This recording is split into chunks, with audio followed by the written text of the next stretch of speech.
찰나의 순간이 담긴 사고 영상 속 숨은 1%를 찾아 분석합니다. 한문철의 블랙박스. 고속도로 주행 중 예상치 못한 사고가 일어난다면 어떨까요?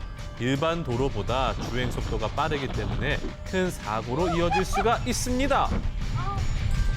고속도로에서는 횡단, 유턴, 후진 안 됩니다. 왜냐면 빠르게 달리니까요. 그런데 그런 사고가 있었어요.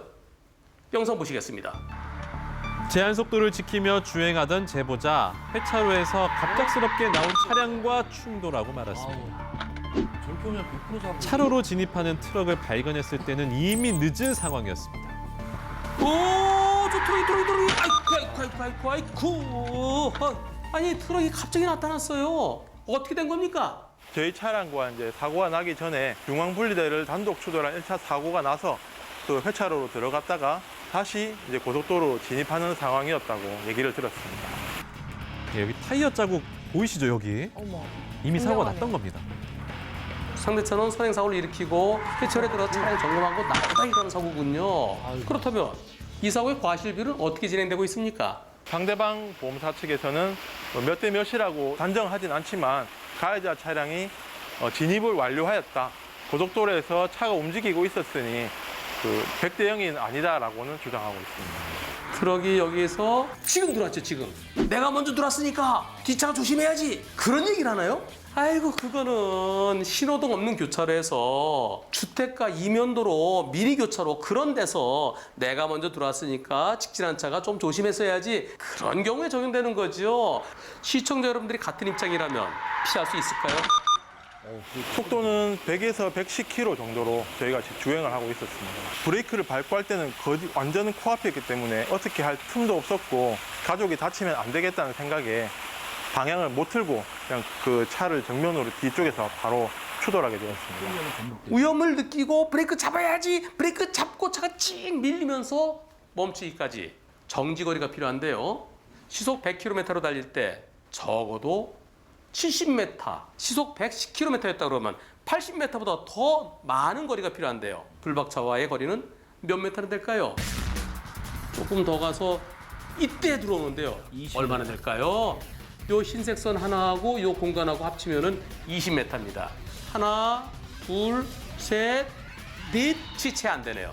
작게 보면은 한 60, 넓게 보면 한 80 조금 안 되게 생각되는데요. 100km, 110km 달리고 있습니다. 이때 이렇게 들어오면 이걸 어떻게 피합니까? 아무리 빨리 브레이크 잡는다 하더라도 멈출 수가 없어요. 너무 가까워서 도저히 못 멈추겠으면 이 차로도 피하지 왜 못 피했어? 그렇게 얘기할 수 있을까요? 그랬다가는 더 큰 사고로 이어질 뻔했습니다. 왜냐하면 보세요. 이 차. 저 차랑 더 큰 사고로 이어질 뻔했습니다. 제보자 입장에서는 완전히 날벼락 당한 거죠. 제보자로서는 예상도 못했죠? 달리던 속도 때문에 그 차가 보이는 순간 피할 수도 없었죠. 제보자에게 잘못을 찾아볼 수가 없습니다. 따라서 이번 사고는 100대 0이어야 되겠습니다. 고속도로 회차로에서 차로 진입 시 충돌 사고에 주의하시기 바랍니다. 신호에 상관없이 유턴이 가능하기 때문에 안전 사각지대라 불리는 상시 유턴 구역, 보조 표시가 없는 만큼 더 신중해야겠는데요. 유턴 표지판이 그려져 있는데 적신호 시, 보행자 신호 시 그런 말이 없어요. 어느 신호에도 유턴해도 되죠. 녹색 신호든 적색 신호든 좌회전 신호든 언제든지 유턴할 수 있지만 그러나 무턱대고 언제든지는 아닙니다. 맞은편에 차가 안 올 때 도는 거죠. 상시 유턴 차후의 사고인데요. 영상 보시겠습니다. 평소와 마찬가지로 이른 아침 출근길에 오른 제보자, 직진 신호에 주행 중이던 그때 다소 황당한 사고를 겪었습니다. 나 봤을 텐데. 제보자는 신호에 따라 정상적으로 직진하는데 1차로로 직진하고요. 저 앞에 유턴한 차들이 있었네요. 유턴차 가고 가는데 저 차가 나오더니 아이고. 와, 큰일 날 뻔했네요. 정말 무서웠어요. 또 무서운 상태에서 중앙 분리대 쪽으로 차가 확 꺾이면서 그 앞에 차가 두 대가 또 있었거든요. 거기 받치는 줄 알고 죽을 수도 있겠구나. 솔직히 그 생각도 들긴 들더라고요. 사고 당시 제보자가 찍은 영상인데요. 자칫 운전대를 틀었다면 더 큰 사고로 이어질 수 있었습니다. 제보차를 때리고 계속 2차로까지 와서 2차로에서 오던 차까지 부딪혔군요. 그런데 이번 사고에 대해서 보험사에서는 불박차의 잘못이 있다고 주장하나요? 일단 상대 운전사가 자기 과실이라고 100% 인정을 안 하는 상황이었기 때문에 상대 측 보험사에서는 8대 1을 얘기하고 있습니다. 제보자에게도 20% 잘못이 있다고요? 뭘 잘못했을까요?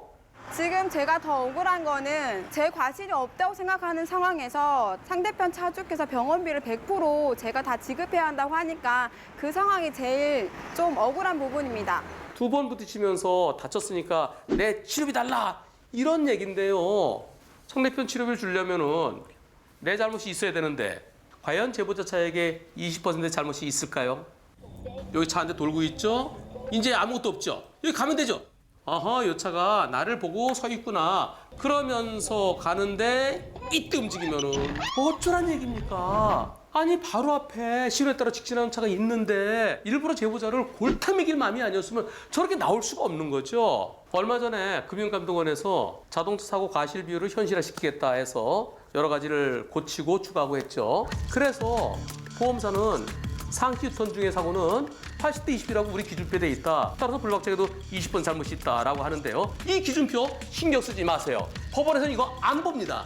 만약에 불박차가 과속했다라든가 또는 줄줄이 유턴한 차를 보고도 어딜 들어와 그랬다 그러면 80대 20이겠지만 섰다가 갑자기 들어오는데 그걸 어떻게 피하겠습니까? 잘못이 전혀 없습니다. 상대편 운전자 다친 거는 자기가 잘못해 다친 거죠. 혼자 다친 거니까 건강보험으로 치료해야죠. 이번 사고 제보자에겐 잘못이 전혀 없습니다. 당연히 100대 0입니다.